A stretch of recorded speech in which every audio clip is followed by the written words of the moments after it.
Hello everyone, welcome to our Let's Play series of Star Wars Knights of the Old Republic. This is KotOR RPG as usual, and I'm very happy that it chose to join me today here in a place that kind of looks like an arena, but I doubt it is. It really looks very much inspired by the Gladiator movie, I would say. I'm not really sure if these... I never studied the Colosseum, so I don't know if these things are even accurate. These sort of awnings, I guess. Last episode we were kidnapped by these guys, but it was okay. I came with them because I wanted to. And they have sheep parts for me. They also have monsters, which is going to be interesting. And this is their boss. Let's have a chat with him a little bit more, because I think I might be able to ask about the parts, or something else. I have given you the free reign within our camp, Revan. Take whatever supplies you may need from our caches. If you think it will help you destroy the elders and recover the ancient dome. Yeah, don't worry. Don't worry, I want to ask you some more questions. Yeah, he doesn't do that. Okay, jerk. What a jerk. Rakata elite warriors. Good things. Rakata. Do you perchance trade? When we had defeated the... Oh, they're talking about defeating the elders. Yeah. Well, let's go around. Let's see if we have things to buy. And people to talk to. There's not a lot of them. Oh, this doesn't go anywhere. Interesting. I would have expected more, to be honest. Because they were talking about, you know, you have free reign, loot our caches and all that. No, you don't have any caches, you idiot. Don't offer me things that are not a thing. Also, getting in here is going to be a pain. Look at how big this is. My God. Can you guys not have shorter hallways? Like a room with all of you inside so I could kill you all with my lightsaber throw? It's a very linear house. I wonder if it's on purpose. Yes. No. It's not on purpose. I mean, yeah, it is, but this one is not linear. Hi. Excuse me, I was just looting your caches. As ordered to me by your elder. He said that because the engine doesn't actually support people being upset. Hyperadrenal alacrity is pretty good. Being upset at me stealing stuff. So yeah, it's fine. I mean, I say that. I'm sure you could create a... I don't know if you could create a script. You might. Oh, there's a thing. No, there's not. It's just a whisker basket. A whisker basket. There's a lot of them, actually. It's going to be an interesting thing when I finally come in here and murder them all. And we have Luo. As a reward for slaying our hated enemy, you may search our I haven't done that. You are the one who defeated our warriors in combat, aren't you? Yeah, that's what I did. And the one who wields the magic to defeat the elders? Well, yeah, I wield the Force, yes. It is glorious to see such a power come to our aid when all was thought lost here on this god's-forsaken island. To be able to command the elements in such a way is awesome to behold. It must be even more so to wield. I think you misunderstand what the Force is. I'm sorry for not comprehending your great powers. What then are they? Well, you know, light side and all of that. The Force is a power that flows from all life in the universe. Flows from life? Does it flow from life? Do you mean like microbial life also makes Force? Or do androids make Force? Are they not alive? Does a volcano make Force? Or, like, because planets can be alive or dead, depending on, you know, or, because trees? I don't know about the Force. Elucidate me in the comments if you know about it. Just don't spoil it or spoil anything about the, you can spoil about the movies, it's fine, but not about the game though, because by the time you see this, I might have not ended it, and I want to complain about all the things. Not really. I'm enjoying this quite a lot, but last episode I complained about Jolie. Well, I didn't really, to be honest. It wasn't meant as a complaint. It was more as a... It was a criticism, but still. Yeah, it connects all living beings in the universe. It's a big series of ropes, I hear. All beings are connected? Through some sort of ropes? You are truly great in your power and your wisdom. And also, man, I can't wait to see the havoc your magics will wreak on the elders. You are not going to see that, Lord. Oh, he says that again. Aw, Spiliga. Oh, no, okay, that's not who I want to talk to. Oh, this wicker bin has a thing. The other one didn't. That upsets me. Upsets me more than Jolly's meanderings. Okay, what about this one? I think there might be a trader around here somewhere. You know what also upsets me? Was that I was moving the mouse when that thing opened. And I know that the game sort of centers my mouse automatically when you open a thing, so make it easier to click on things and all that. But I forgot, and that upsets me. It's my own fault, of course, because I forgot. What do I have over here? You see the mouse move? Yeah, it's over there. Like, and it's just it's very well done because it doesn't actually it returns the mouse to where it should be, even if you move the mouse about, which is great. It is absolutely fantastic. It's proper UI design. I hate it when games move your mouse and then don't bring it back. You're always sort of, and some of my favorite games do that, and it's annoying. Hello, sir. Greetings, Revan. I am Gurvasho, the leader of our tribe. I am the Lord Keeper. I am the keeper of our history and chronicler of the conquests of the One. I said leader, but it's not. He's the Lord Keeper, I think. Yeah, I'm not Revan anymore, exclamation mark. I am Marco Jaros, exclamation mark. Your life has been defined by your identity, Raven. Your fate. What? If you no longer wish me to call you this, then I shall not, but you cannot change who you are. No, I didn't. It was somebody else. It literally was somebody else. And also, that is sort of it's circular logic.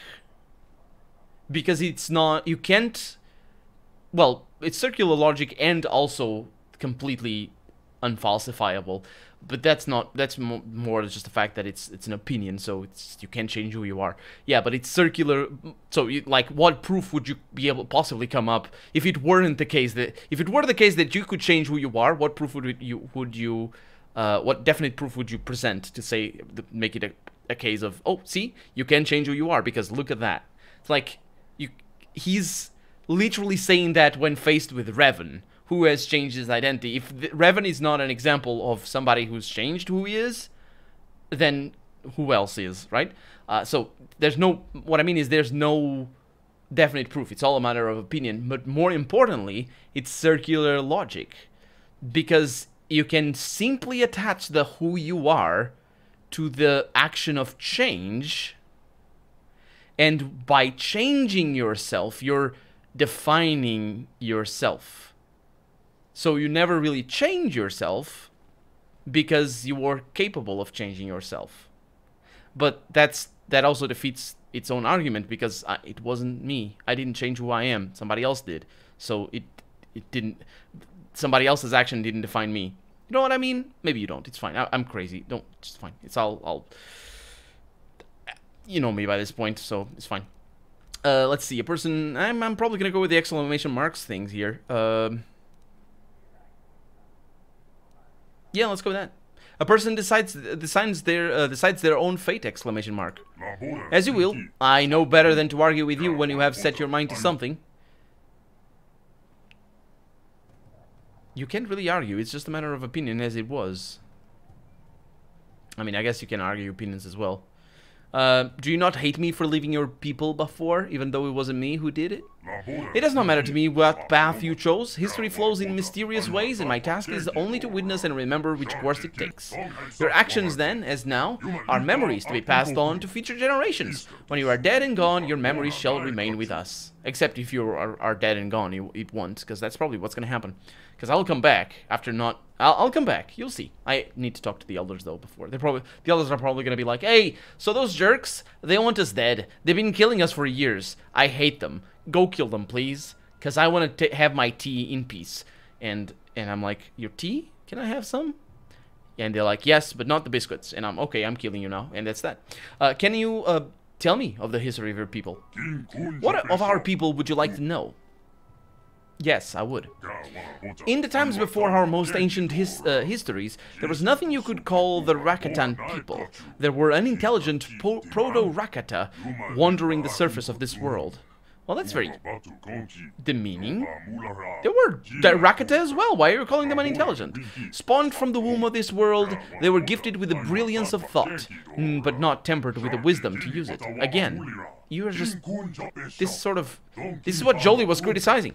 When the gods of the sky first spoke to them, the ground shook and heaved, and fire raced across the surfaces of the world. They fled beneath the ground to escape the calamity and dwell there for some time. Like 3 hours or something. At last the gods spoke to them in dreams. Dreams of the surface and the light. They re-emerged from the ground and found the land much changed around them.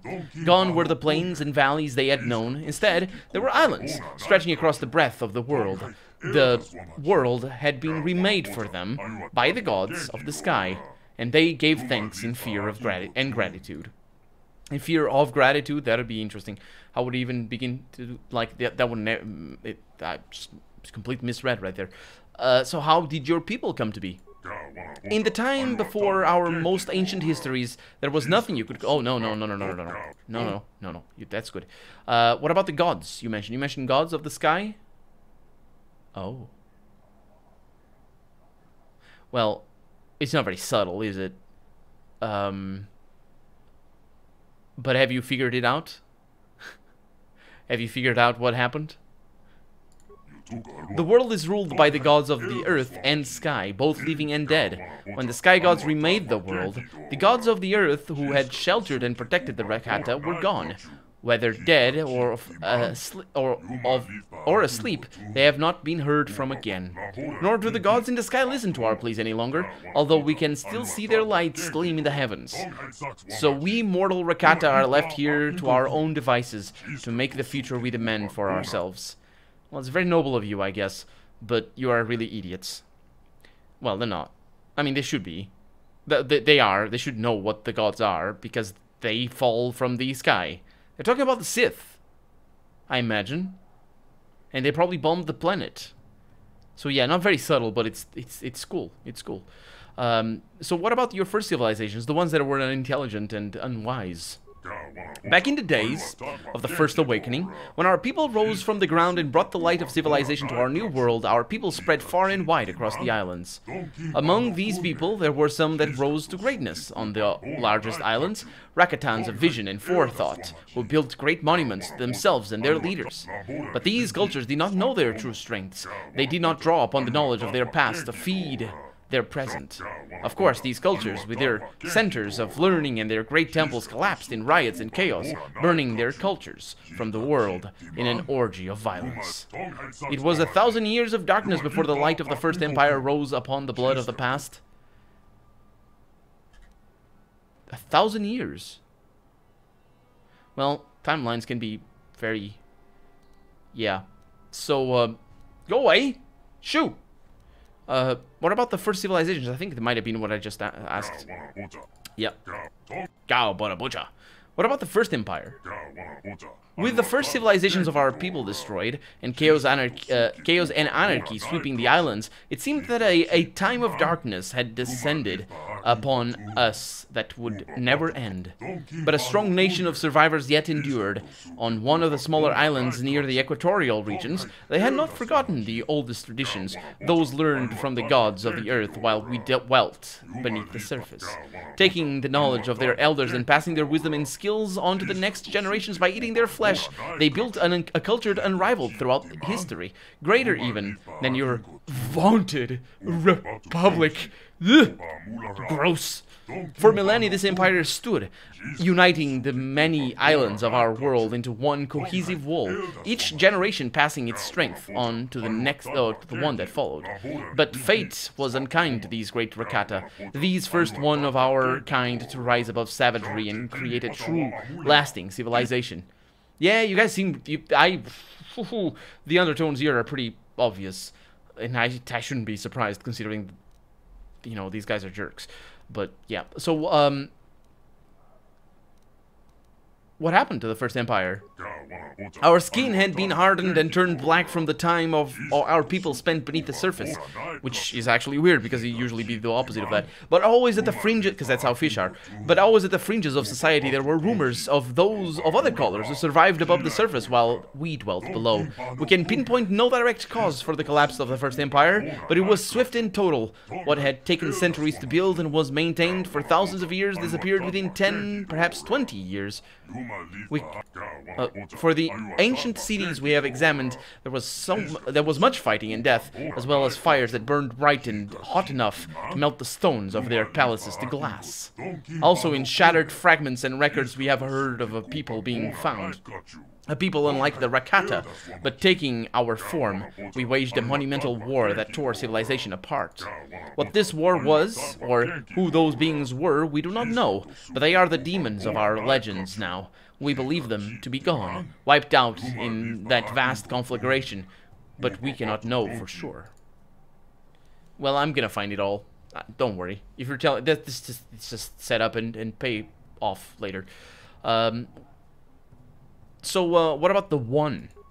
The great story of the One would take many days to tell in its entirety, because I am terrible at summing things up. What would you like to know of his great story? Oh my god, are you gonna tell me many days of things? Great, tell me how he was raised. Born to poverty, raised in a hovel with no elders to guide him and share their strength with him, yet nothing to rely on but himself. But in his weakness, being a baby and all, he was uniquely destined for strength and the burdens it carries with it. Even in his youth and babiness, it was obvious that the One was destined for greatness. His boons were tremendous. When but a youngling, he defeated one of the strange blue-armored warriors who fell from the sky and feasted upon him. The respect from his battle gave him the step he needed to go forward on a path that has led him ever upward since. That was how he was raised. He raised himself. That's how powerful he is. So how did he come to power? By adulthood? The One was held in awe by those of his tribe as both a warrior and a leader. When he challenged the chieftain of his tribe, no one doubted that he would prevail. The chieftain could see, and knowing that the One would bring the tribe into greatness, offered himself up without a fight. The tribe fed well and was stronger for his sacrifice, because he was fat.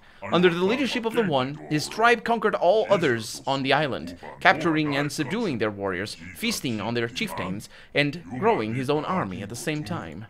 He was truly a force that could not be stopped, a leader unlike any we have seen in our history. He will be the one to unite us all. Hasn't he already? Because he kind of... Didn't you? Anyway. What about his conquests?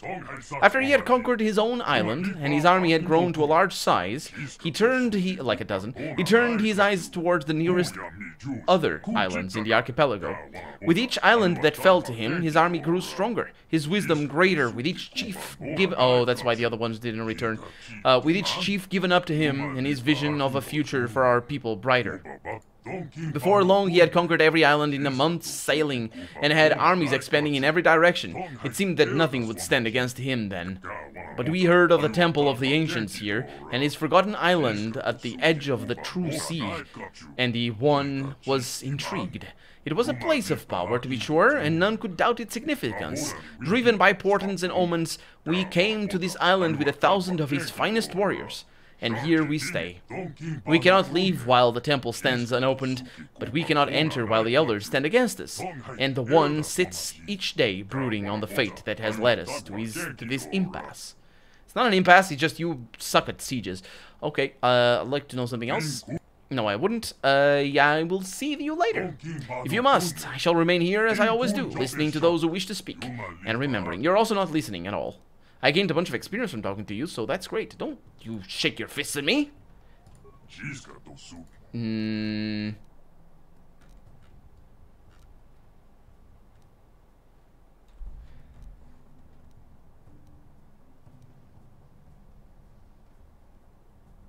Is he not the same person? Interesting. Different questions. I like that. So what happened? I think there are different questions. What happened the last time I was here? You came to us shortly after we arrived on the island, before we had yet constructed the settlement. You came to us after defeating our scouts who confronted you, much as you have again this time. The One saw your power and your desire for knowledge inside the temple. We had not yet attacked the elders' compound, but we knew of their presence and the depths of their knowledge. We advised you that the answers you sought may lie within them.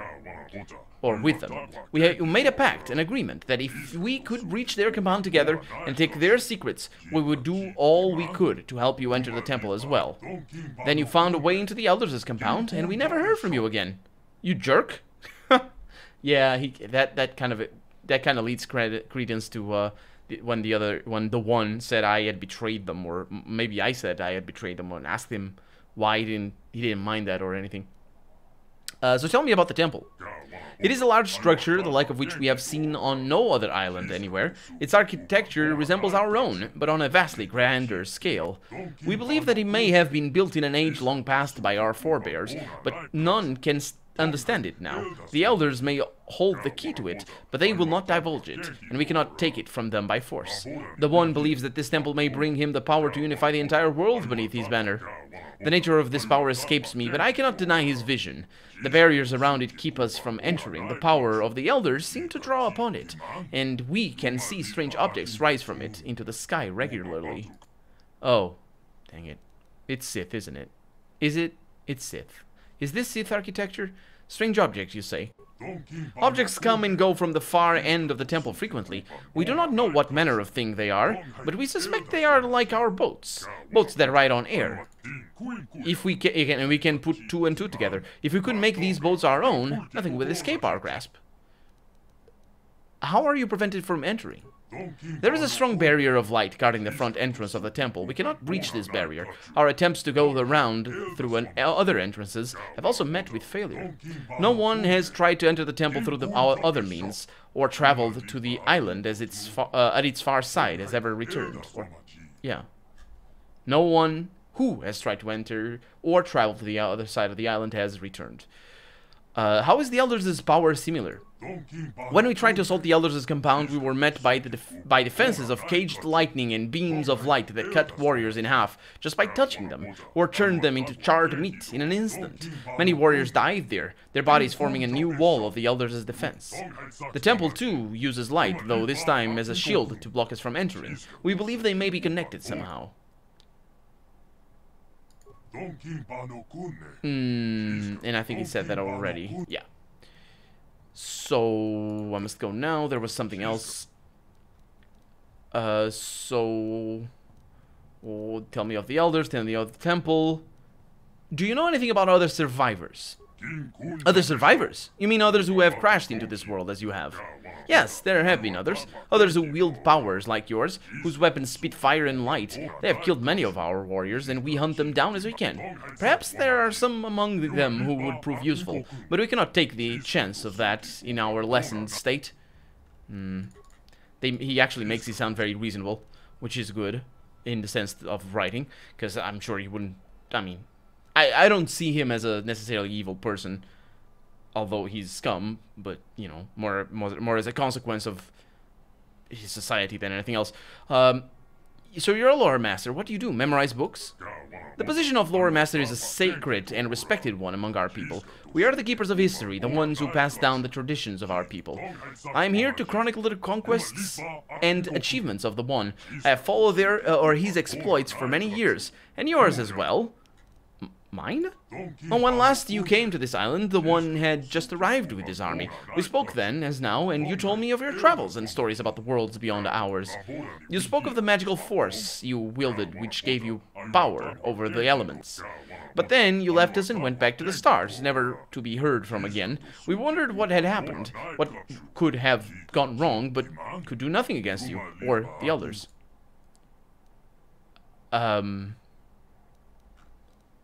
So, do you not hate me for leaving your people before? It does not matter to me. He said that already. Okay. So I must go. If you must. Well, thank you very much. I probably will kill you. We'll see each other again, I'm sure. Let's see what we have. A lot of... Oh, that's nice. That's really nice. That kind of makes me a little bit upset that I saved the... I mean, it doesn't make me upset to get loot. That's fine. But if I had known... I would have not saved the glands that or the, whatever the things are. What are they called? These things, the adrenal things.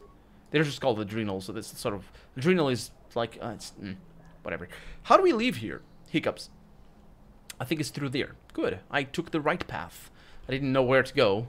I guess I would have known if I had looked over here. Uh-huh. Oh, it's not what I want. Sure. Yeah, I just want to bring the volume back up because I had it lowered for that dialogue. So the settlement exit to the North Beach. And, well. Stop. Thank you. I wasn't moving. I didn't click I didn't press any keys. So we have a lot of statues around, and it's all statues of them. They're not very good with the chisel, it would seem, which would make sense, because they are also not very good with much else. And we have young rancors. Oh! Did I fight one of you? Or two of you in the temple? In that temple? Or was it the only rancor, the one that we had to put grenades in his food? Like, very, very long ago. It's been a long while, isn't it? That is really what surprised me, I guess, about KotOR, because it's definitely not the same sort of design philosophy as Baldur's Gate in particular, because I played KotOR, this game, I mean KotOR as in Knights of the Old Republic. I played this game before I played Neverwinter Nights, and certainly finished this game much before I finished Neverwinter Nights, because I only finished it on camera recently, main campaign anyway. I still need to play the expansions. But it surprised me how it's a relatively linear game, but at the same time it's not. And at every turn there's a new adventure, and that's really cool. That's really interesting. And I think for a game such, I think Baldur's Gate would have been. Yeah, I need to wait for my team. Yes? Ready. What? Come here, you idiots. My god. I think for Baldur's Gate it would be better. Yes? What? Sure. Yes? What are you freaking doing? What? I couldn't stop him. Yeah, it would have been better if there was some sort of more focused storylines and stuff, because Baldur's Gate is, after all, a pretty sort of linear game. Specifically the second one. The first one not so much. Definitely not the first one. But I think that might be why they have gone this way, because they saw Baldur's Gate 2 and what they could have done. Yeah, it's an interesting perspective, I would say. I'll need to think about it. Try and understand why BioWare has gone the way they have. From Baldur's Gate 1 to Baldur's Gate 2. And then Neverwinter Nights, I think they sort of, let's forget about this. I'm not really sure. But they never really went back to the way Neverwinter Nights behaved. Not even with Mass Effect. Mass Effect is just KotOR on stilts. Or on not stilts, what's the word? Like drugs, basically. But not the LSD ones. The ones that make your muscles grow and other things diminish. Anyway, that's going to be that for today, because we're out of time for the day. And we also need to go in here. But we're going to go in there next episode. For right now, I'm KotOR RPG, and this has been Star Wars Knights of the Old Republic. I really hope you enjoyed it. And if you did, go ahead and leave a comment. Like the video if you want to see the next episode come out sooner rather than later. But above all, thank you so much for watching. And I hope I'll see you next episode. Bye-bye.